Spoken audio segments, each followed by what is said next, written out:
Bonjour à tous et bienvenue dans ce nouveau numéro de C2R L'Actu concernant l'installation des jeunes en agriculture. À partir de la mi-septembre 2023, de nouvelles modalités d'attribution des aides à l'installation s'appliquent pour toutes les installations des jeunes en agriculture et en viticulture. Vous êtes nombreux à nourrir l'ambition de vous installer en tant qu'agriculteur, mais souvent le parcours à l'installation vous semble alourdir vos démarches. Eh bien, bonne nouvelle, une fois n'est pas coutume, ces nouvelles règles traduisent beaucoup de simplification pour l'ensemble des porteurs de projets.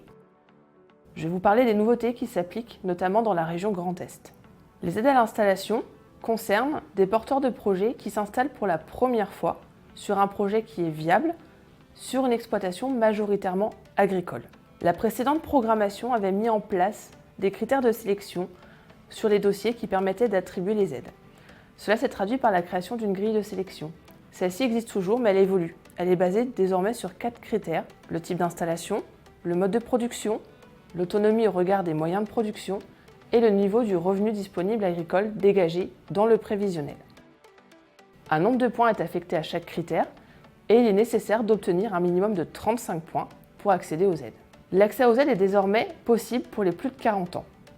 La DJA, dotation jeunes agriculteurs, a subi une réelle rénovation. Elle est remplacée désormais par 2 nouvelles aides.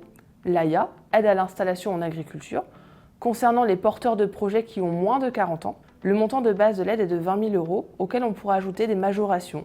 Zone de montagne pour 11 000 €, élevage pour 10 000 € et la réalisation d'un suivi post-installation pour 3 000 €.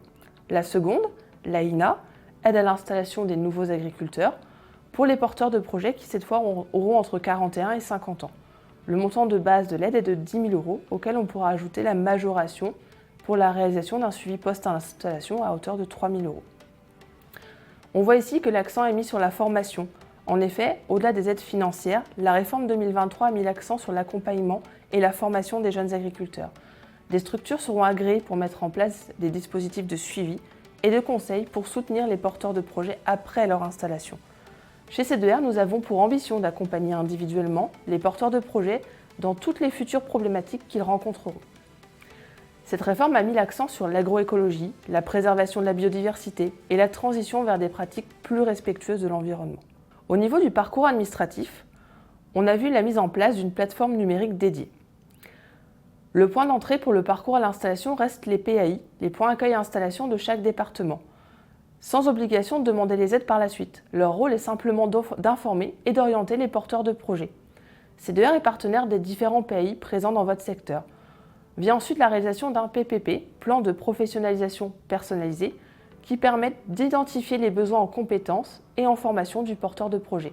La plupart du temps, les actions préconisées restent facultatives, sauf le stage 21 heures qui est obligatoire pour accéder aux aides. Puis, en tant que porteur de projet, en collaboration avec votre conseiller, vous allez établir une étude technico-économique qu'on appelle le plan d'entreprise.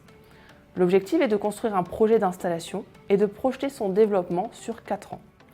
Le plan d'entreprise est désormais complété en ligne sur Europac, le site des demandes d'aide portant sur le FEADER. Une fois le dossier déposé, complet, l'instruction pourra débuter afin de vérifier l'éligibilité de la demande d'aide et du porteur de projet qui, de son côté, va pouvoir procéder à l'installation dans un délai de 24 mois.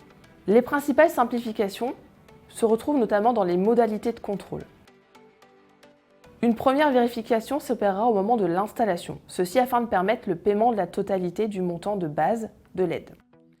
Puis au cours des 4 ans qui suivent l'installation, il n'y a plus de fiche de suivi à remplir, ni d'avenant au projet à réaliser, quelles que seront les modifications qui seront envisagées ou réalisées.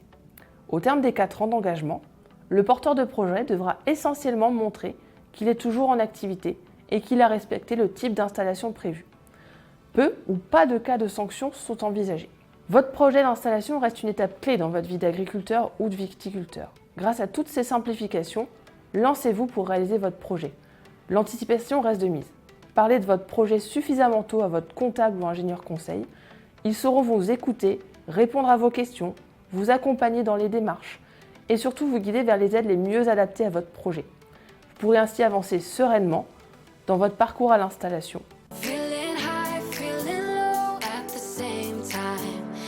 So right, then I'm wrong, hoping I'll be fine, but I get up.